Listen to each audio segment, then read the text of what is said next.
Hello, I'm Annette Young and welcome to the 51%, a show about women reshaping our world. Coming up, marking the 30th anniversary of a groundbreaking UN conference on women's rights, China touts its progress on gender equality, but its approach to feminist activism paints a very different picture indeed.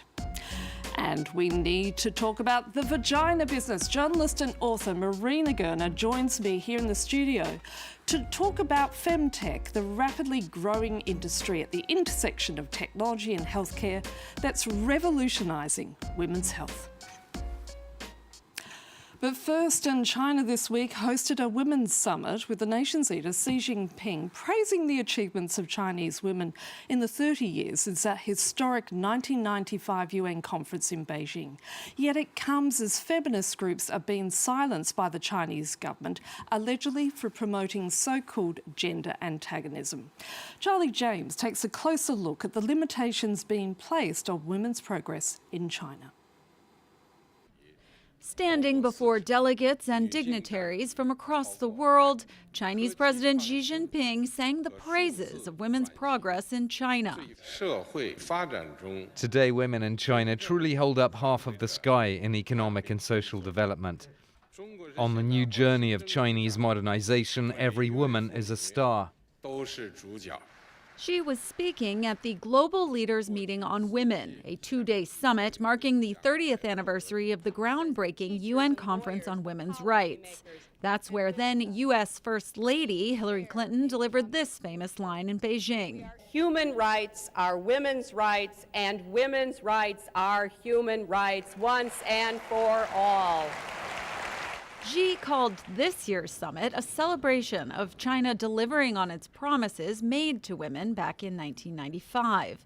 But even as Xi pledged unwavering support for women's rights, his government has taken aim at those who advocate for it as part of his wider crackdown on civil society. In recent years, Chinese feminists have found it increasingly difficult to even speak about women's rights, facing arrest and censorship alongside state pressure to fulfill traditional gender roles. There's been a real hollowing out of public debate, of civic space, and of engagement by the state with any kind of civil society group working actively on the promotion of women's rights. So what we see is the shuttering of NGOs, those looking at employment discrimination against women, those seeking to support survivors of domestic and gender-based violence, those working within the LGBT community, year on year, one after another. Since 1995, women's issues in China have shown the ability to mobilize major social action, online and off, and therefore became a target of a state hell-bent on control. So while the pageantry of the summit promotes one story, the actions of the government tell another. Just look at the leadership of the Chinese Communist Party, which today includes 0 women. Now, here's a powerful image. Just days after being barred from a press conference by the Taliban's foreign minister visiting India, local women journalists returned with determination, taking their seats to challenge him on the social exclusion faced by Afghan women. Reuters news agency capturing this moment inside the Afghan embassy in Delhi, where Foreign Minister Amir Khan Muttaqi faced a group of determined women journalists. The UN describing the situation in Afghanistan as gender apartheid, with women and girls being denied access to secondary education, universities, and even barred from public spaces such as parks and gyms. Now, the book title is certainly catchy. I'm talking about the Vagina Business, but it's not what you might think. In fact, it's a highly informative account of the growth in the so-called Femtech. And here to talk about it with me in the studio today is its author, the journalist Marina Gerner. Marina, thank you so much for coming in. Let's start from the very beginning. What exactly is Femtech? So the term Femtech stands for female technology, and it focuses on innovation in the space of women's health. So it covers topics like fertility, periods, pregnancy and menopause, but it also goes beyond the uterus, because when we talk about women's health, it's important to remember that it's not limited to reproductive health. In terms of the business side of things, Femtech is estimated to be a $1 trillion market opportunity. So it's a huge opportunity because it addresses the unmet needs of over 50% of the global population. The other thing that's important to say is that it's not just a range of devices and apps, but it's a global movement of innovators, researchers, investors, and entrepreneurs who are challenging the status quo in women's health. So what motivated you to write this book? So people sometimes ask me, why do we need Femtech if there's no such thing as man-tech? But the reality is that most of our world, including our healthcare, have been designed by men and for men. So women and people of color, for example, were only included in clinical trials in 1993. Only 4% of the investment that goes into digital health focuses on women's health. So women's health has been both underfunded and under-researched for too long. And Femtech, or you can also just call it women's health innovation, is here to address that issue. I've also heard you talk about some of the interesting developments that you've come across, including the smart bra. What can you tell me about that? That's right.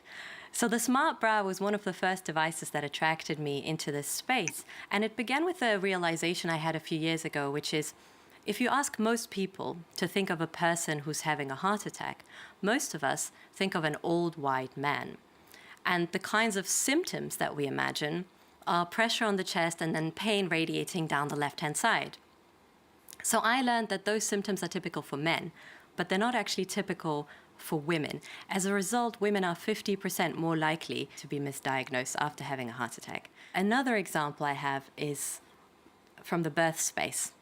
So when I started this research, I was in my early 30s, and I knew I wanted to have children soon. I also knew that 9 in 10 first-time mothers experience a birth injury, which I think is a really shocking statistic. And I was looking into ways to prevent birth injuries. And I found a company in California called Materna Medical. What they've created is a dilator that pre-stretches the muscles of the vaginal canal, and it could potentially help us prevent birth injuries. And so once I was looking into this space, I realized the last big innovation in the standard of care of birth was the epidural, which was popularized in the 1950s. Which is a long time ago. Exactly. And there's no other area of society or technology where we present people with something that's many decades old and we say, hey, look, this is the most cutting edge thing we have. Look at this incredible floppy disk. But in birth, that's exactly what we do. Marina, we're just going to pause there because there are 2 engineers at Delft University in the Netherlands who've come up with a new design of the vaginal speculum, long dreaded by many female patients, and the aim being to make it less intimidating and certainly less painful. Let's take a listen to one of the founders. So what makes the Lilium very unique is that it actually unfolds like a flower rather than a duck beak. And that it has a gentle shape. It's designed with the patient in mind rather than only the doctor. And we're really trying to improve the experience to be in a comfortable position in a sensitive environment. Marina, the founders there had to resort to crowdfunding in order to pursue their dreams, an indication of just how hard it is for women to attract investment for their inventions or their apps or designs or whatever it is that they wish to pursue. Exactly. So one of the main obstacles I have found is that the majority of venture capital investors are male, and unfortunately they're too embarrassed by these subjects. They're too embarrassed to mention the word vagina in a business setting, and as a result, they don't invest in those ventures. I have a quote from an investor in the book who says, I don't want to talk about vaginas in my Monday morning partner meeting, and that pretty much tells you that there is still this huge stigma in the space. And certainly when it comes to female sexuality, it's still very much taboo. I mean, there are many men who would be struggling, dare I say, to be able to tell you exactly where the clitoris is and how to locate it. Absolutely. So female founders overall only get 2% of all the venture capital. And when you're in the space of women's health, you're also facing stigma and taboo and the lack of research. So you have all of these additional hurdles that you have to overcome.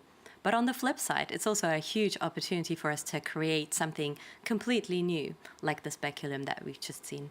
Now, of course, the other danger is the collection of data. And we've got a situation now where there's a massive boost in the number of apps which monitor your menstrual cycle. And given the current climate in the US when it comes to reproductive rights, and there are fears, legitimate fears by many women's groups, that data could be collected by government and used against them. Is that a concern as far as you see it too? So the first thing to know is that there are over 300 period apps on the market, and they're all very different from each other. Some companies have put a lot of thought into how to protect the data of their users, and others haven't put any thought into it at all. So whenever you're downloading an app, I would recommend Googling the name of the app with another key term like scandal or data leak. And that way you'll see the most recent news stories about the app. It is a concern in places where abortions are illegal that governments might subpoena tech companies to release that data. But if you have a tech company that's based in Germany, for example, like Clue, the period app, they are governed by GDPR. So that is a very strict regulatory framework.